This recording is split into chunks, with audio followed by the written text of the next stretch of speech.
On this week's show, how to create success habits and how to get rid of bad habits.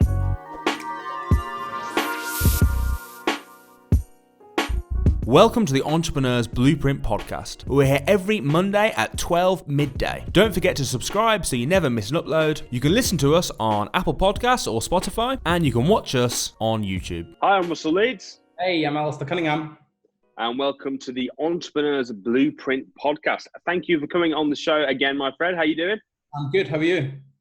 I'm very well. I'm very well. I hear that we were just talking. You've been killing it with oil right now. Yeah. So I've been trading oil on the stocks and the share market. So all good. I'm currently nearly £3,000 in profit. So all good. Not bad for a week. Not bad for a week at all, is it? No. And it's not bad at all. So I got in at the right time. But at the minute, oil is steaming ahead. Obviously, this is just proof that supply and demand it works. Like there was no demand for oil, was there? Because nobody was driving, planes weren't flying, trains weren't going anywhere. But there was plenty of supply. So as a result, the price goes down. Now that the supply is really high, but the demand's now coming back, the price is now increasing. So I got in when the price was really low. And as a result, now it's the current price of oil is it's about £30 a barrel, £31.46 a barrel. And I got in at low 20s. We're all good. We're all good. All good. Amazing stuff. So this week I wanted to talk about creating successful habits. Yeah. Have you a few books? I've read a few really good books about creating habits and sort of small actions leading to big results and things like that. So I've books I can recommend. Slight Edge. Have you read The Slight Edge or The Compound Effect? Read that years ago. Yeah. Me too, actually. It's actually The Slight Edge. I can't remember which one it was. I read both of them together. I can't remember which one I read first. But they were the first personal development style books that I actually read. So it was at a similar time I went to the MMI, Millionaire Mind Intensive, and I read those books. Now that was the beginning. And that would have been about, how old had I been then? Probably 19, 20? Yeah. That kind of age. I read The Slight Edge. So the first real two business and sort of PD books I read was The E-Myth and then Slight Edge. And I read them both sort of within a couple of months of each other. And this would have been, a long time ago. Yeah. I need to reread it because I've probably forgotten most of it, to be honest. Yeah, well, the big thing that I sort of picked up from The Slight Edge in terms of creating habits was we get so, we hear massive action, take massive action, and you do need to be an action taker, but it's really like a lesson of it is easy to do. It's small little changes that you need to make. So if you're wanting to be healthy and you go to a restaurant, it's easy to order the burger and chips. Yeah. It's also easy to order, I was say salad or roast vegetables and stuff. It's easy to order that as well in that moment. It's not a difficult decision. We've said this all the time. Habits are easy to change, but they're easier not to. Yeah, but it's the case of just building it up. So you're not having to do massive, drastic things. It's better just to make little, small changes and then just to be consistent and over time. And that's kind of the thrust of that book. I started reading another book about habits the other day called Atomic Habits. It's very, very interesting because one of the things it says, and I thought it'd be interesting to get your thoughts on this as well, is he talks about goal setting, because conventional wisdom, you sort of taught, if you want to achieve something, you set a goal and then you work towards hitting that goal. And he says the problem with that is, in many cases, for example, let's say there's two teams playing against each other in a final or in a league, Premier League, right? English football Premier League. You've got 20 teams. They all want to win every game. That's their goal. But they don't all manage it. Only one team actually achieves the goal of winning the league. The other 19 fail. So if goal setting is so powerful, what's the difference between winners and losers? Because the losers, all the other 19 loser teams, they all wanted to win. They all had that goal, but they didn't win. No. So I've always related this to motorsport. I've always been fairly, not so much recently, but from very young age to probably my late 20s, I was very heavily involved in amateur motorsport. And like we would go to a karting circuit or like a national championship or a regional championship, whatever.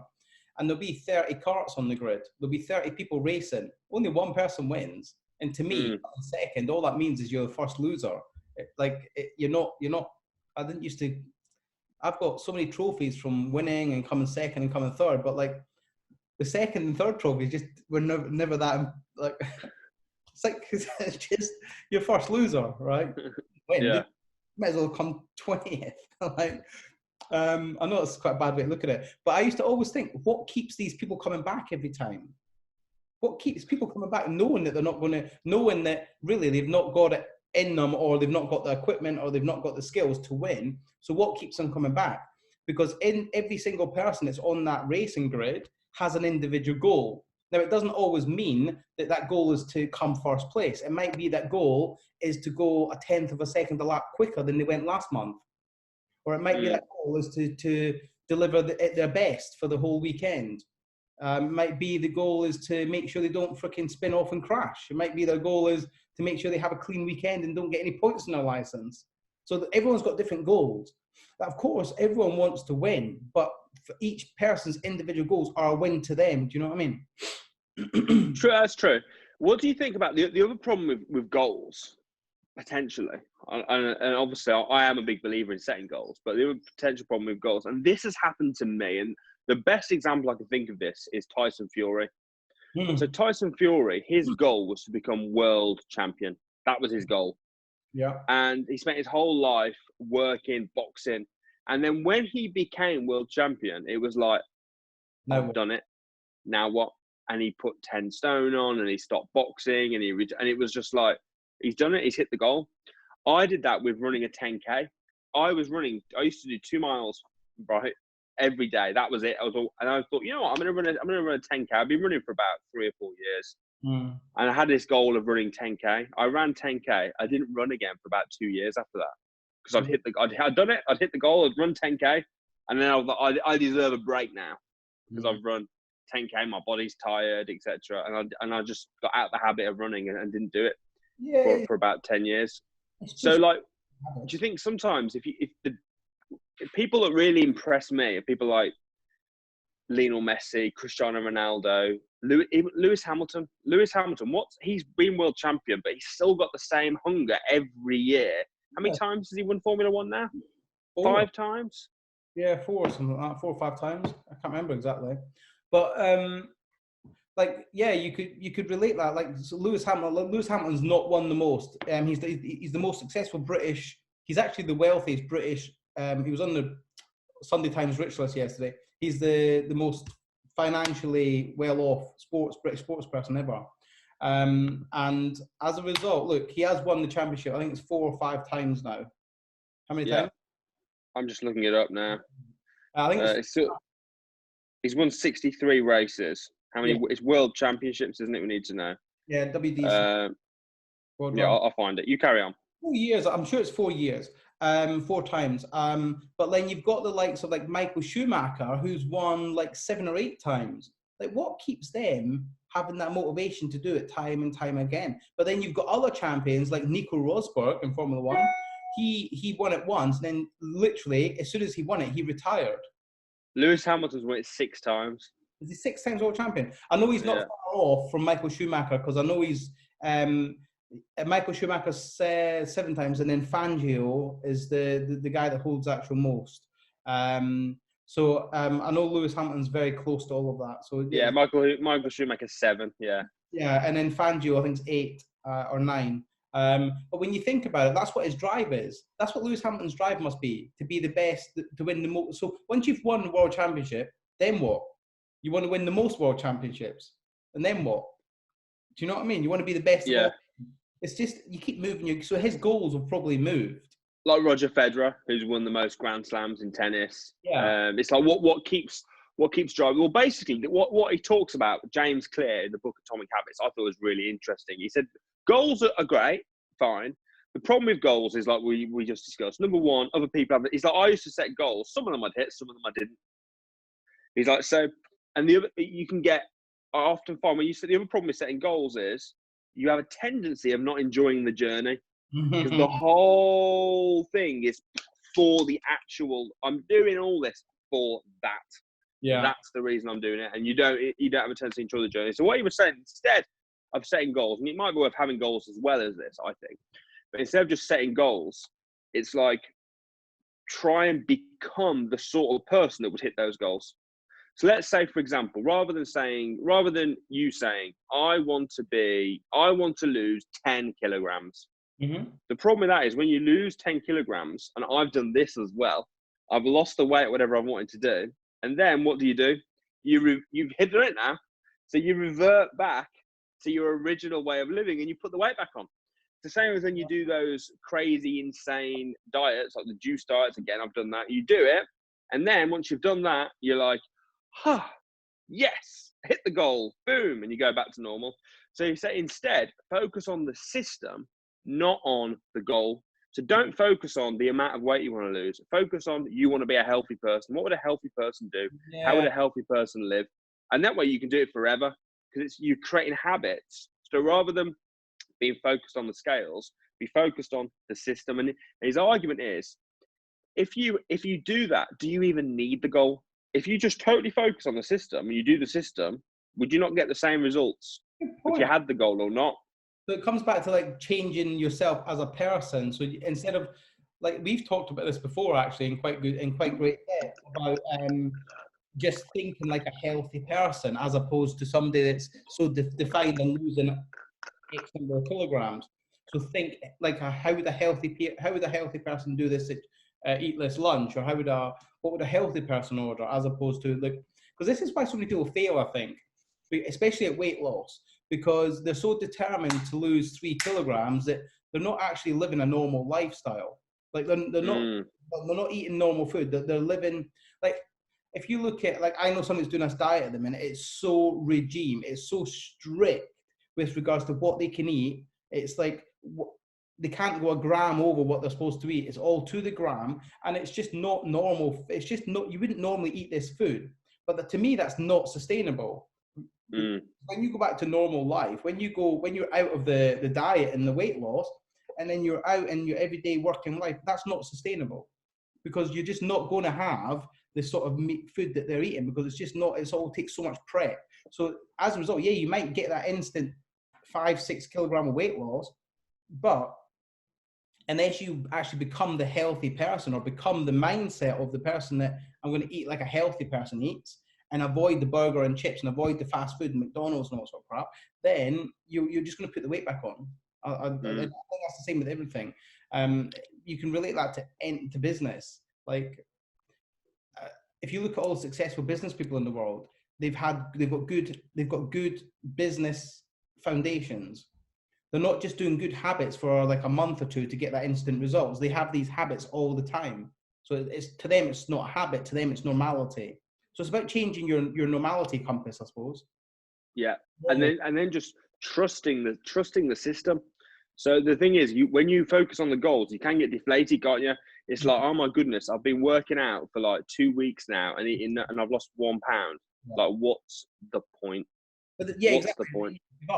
And this is why so many people give up at everything, because I get it. I absolutely get it. That if you do the same thing every day and get no different results, if you're doing like weight loss again, if you do the same thing every day and you get nowhere, what's the point?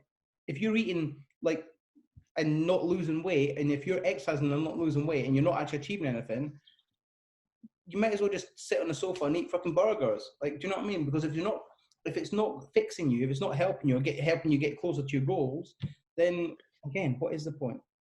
Yeah. So a couple of tips then from us as to ways, I suppose, for anyone like listening to this and thinking, okay, I get it. It's about making small little changes, but it's still difficult to do, isn't it? It's easy to do, but it's still hard to actually do it. So do you have any tips? I'll probably start with one. from me, and then you see if we can come up with stuff to help give people ideas of how to make it easier to create a new habit. So one of the ways that I've found is to change your environment to make it easier. So, for example, if you want to, Jim Rohn says, doesn't he, that you are the result of the 5 people that you spend the most time with. Yeah. So if you want to be, I don't know, if you want to be a good reader, for example, you say, I want to start getting into reading, maybe join a book club and be around other people that are reading, and put yourself around people that are doing that. Make it easy. Download the books on your phone, so when you have the phone, they're there on your home screen. You can see them. Try and be around people and influence yourself. I like that. Yeah. Make it easy for you, because it's like anything. If you complicate things, you ain't going to do it, because you got to work it into our busy life. So if it's too difficult to do, if it's just too difficult to do, you ain't going to do it. You'll just put it off. And I do it with water. See, I notice that when I carry this around with me, I drink it. So I drink loads of water. If I have this on my desk at work, I drink loads of water. If I don't, I don't, because it's just easy for me to be sitting here. Yeah, I know.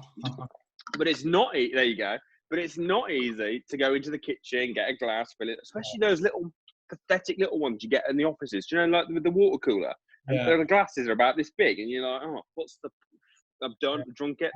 Whereas like this, a litre, I can carry around with me, and it's like, I can fill that up 2 or 3 times a day. I'm not on car journeys, take a big 2-litre bottle of water with me on a car journey, because I know I'll drink it. You would get on a car journey, maybe stopping every 5 minutes so you go to the toilet. I can drink a lot, man. But you make it easy for yourself. James Clear talked about it in the book. He said he wanted to start eating more fruit. And what he always did was said, I bought the fruit and I put it in the bottom of the fridge and forgot about it, and then it would go bad and then I'd throw it away. So I put it on the fruit bowl right in the middle of the lounge. Yeah. And he's like, that way, if I was hungry, I'd be like, oh, and I'd grab it. It'd be easier than going in, opening it, remembering it. You're putting it right there. You're creating an environment that makes it easy for you to do it. I've got a perfect example of this. Go on. HelloFresh. This is what you're doing with your food. Like for me and you, we're both busy people. So like coming home, right? The reason why we both are not as six-packed up and slim as we should be is because we've always gone for convenience over time. Because we've got time to think about what we're cooking, to prepare it, go out and buy the ingredients, do whatever we've got to do. So we go for the convenient option, which is a takeaway, or go out to a restaurant. It's convenient, quick, right? And what you've done is you've taken on HelloFresh. They give literally everything for you is easy. They deliver a box with the correct ingredients, the correct amounts, the instructions. All you've got to do is take it out of the box, 20 minutes, you're done. Like for me, that's far easier than going to the shop, because I hate shopping. I don't have time for it. Going to the shops, buying the ingredients, coming home, cutting it up, measuring it all that sort of stuff. So yeah, perfect example of keeping things easy if you want to get somewhere. It takes the thinking out of it. You don't have to think, what should we do for tea? We need to go to the shops. Because what we used to do, right, is we used to go to the shops we'd only buy in a day or two's worth of food when you'd go. So then when you need something, it's like, I need to go to the shops, I need to get the stuff, I need to think about what I want to have, I need to get the right ingredients, I need to come back, I need to cook. It's like, should we just order an Indian? You just order a takeaway, yeah, exactly. Yeah. Should we just order a Chinese? It's like, for the hassle. Been working all day. Whereas you're right, HelloFresh is a great example because they do all the meal plans for you. They do all the shopping. All you've actually got to do is cook it. That's it. All the thinking, all the hassle, and even the decision. You haven't because if I don't eat it, it's going to go off. It's going to waste. So I haven't even got the choice. It's like I've got 5 of my meals per week are just here. I've got to cook them because they're here. So you're right. That's a really good example of and it's worked really well for me. I've been using it now. I mean, I've been exercising, and again, I've made it easy for myself because I've got Marvin who forces me to do it. Yeah. I've got the personal trainer. He's like, right, it's this time. I know I've got to meet him. One of the other things that he suggests in the book is when you start to create a new habit, create a time and a place that you're going to do it. If you say, for example, I'm going to run tomorrow, I'm going to go for a run tomorrow, but you don't plan in when. You'll get up and you'll think, yeah, I won't do it now. So you have a shower.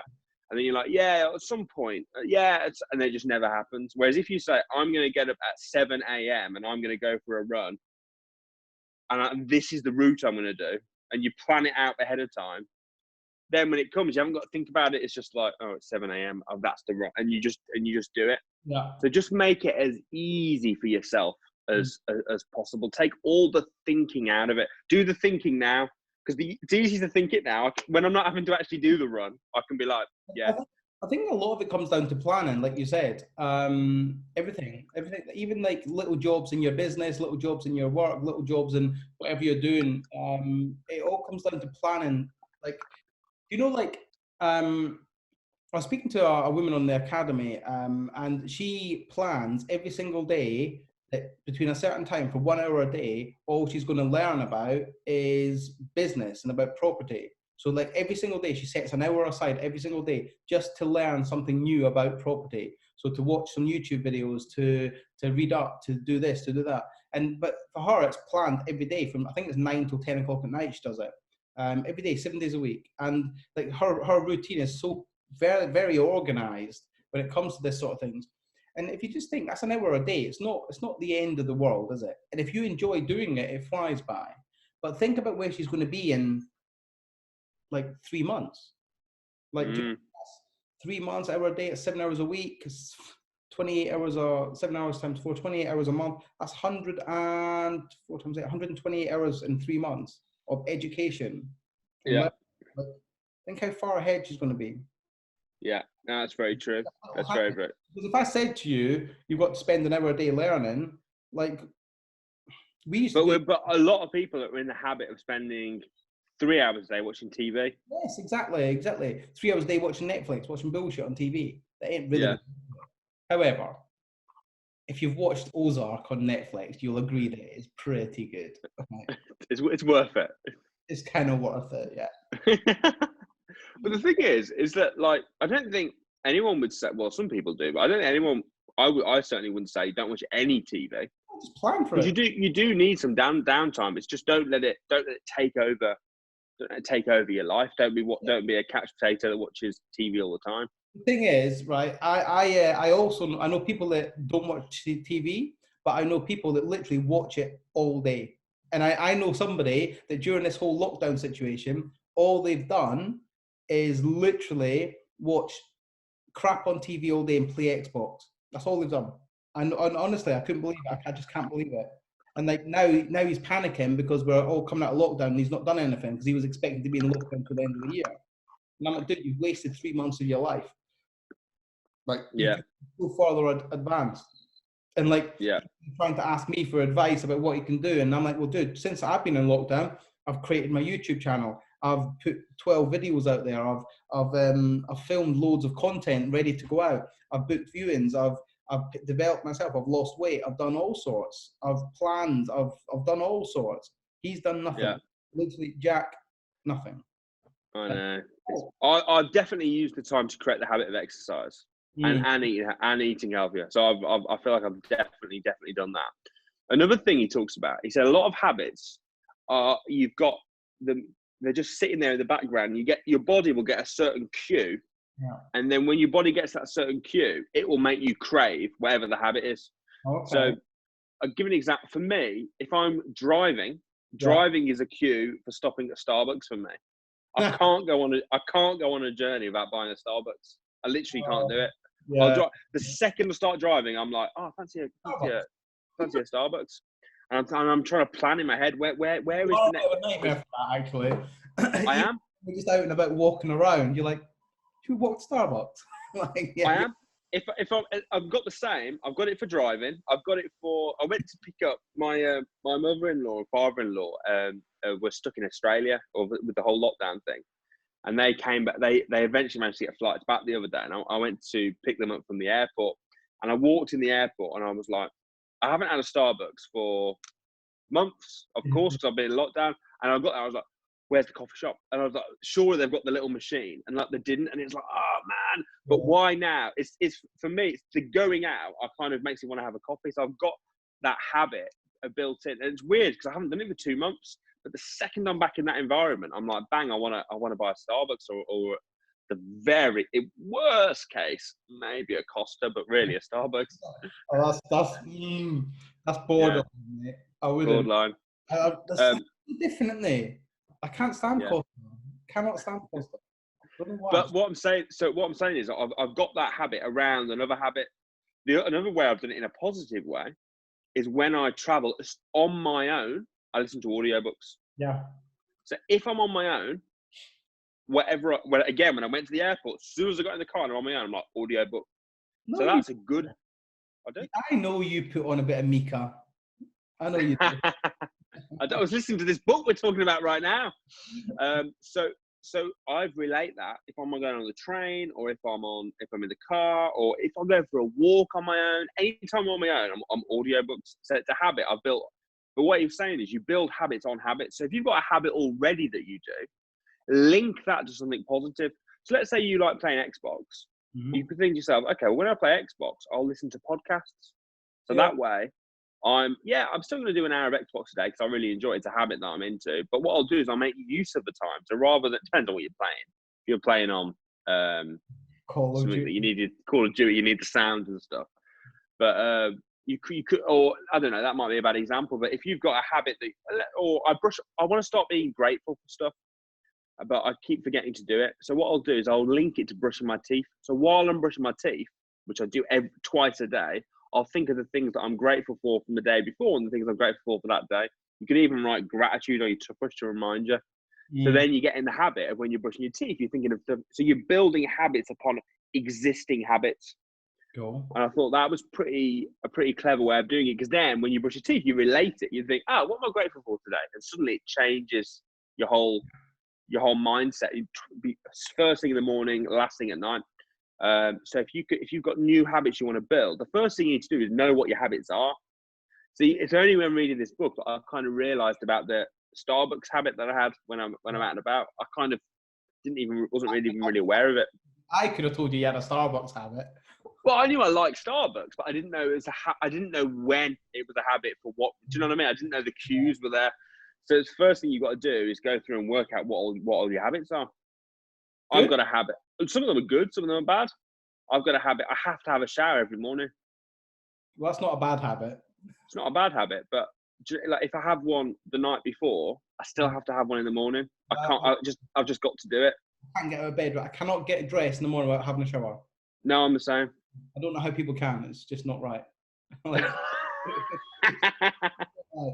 it wakes me up. Like my showers, I've got quite a really powerful shower, and I just literally have it on the just spraying your legs. Yeah, it just wakes me up, mate. Cold. I don't have it too hot. Nice cool shower. Wakes me up. Boom. Yeah. But yeah, I just thought it was really, really interesting and about setting your lifestyle. Another thing that I thought was interesting. Let's say you're trying to break a habit. Yeah. So you're trying to break the habit of, say, being a smoker. Well, and I know you don't, but it's just an example. Oh. And someone says, oh, would you like a cigarette? And you say, oh, no, I'm trying to quit. When you say, oh, no, I'm trying to quit, what you're saying is, I'm a smoker that's trying to quit. Whereas you should say, no, I don't smoke. Yeah. Or I'm not a smoker. Yeah, I agree. Because you need to think of yourself as a person that doesn't. Words are very powerful. How wording is so powerful in everything. It's the word try. Well, you're not trying. You're either doing or you're not doing. It's like somebody says, "Oh, do you want to try this drink?" Well, you're not going to try it. You're either going to take it and drink it, or you're not going to take it. But yeah. You choose your own identity. Identity basically means something like, what's the word for identity? I can't remember the exact words, but it basically means something along the lines of repeating actions. Mm-hmm. So your repeated actions make up your identity. So if you want to change your identity, you need to change your repeated actions, i.e. your habits. Your identity is your habits. That's who you are. So if you can change them. That seems like a bit of a bombshell, mate. So on that bombshell, I think it is time to end. So thank you very, very much for tuning in. Don't forget to subscribe. We're here every single Monday with more entrepreneurial tips and success tips. So thanks very much for checking it out, and we'll see you next week. See you later, guys.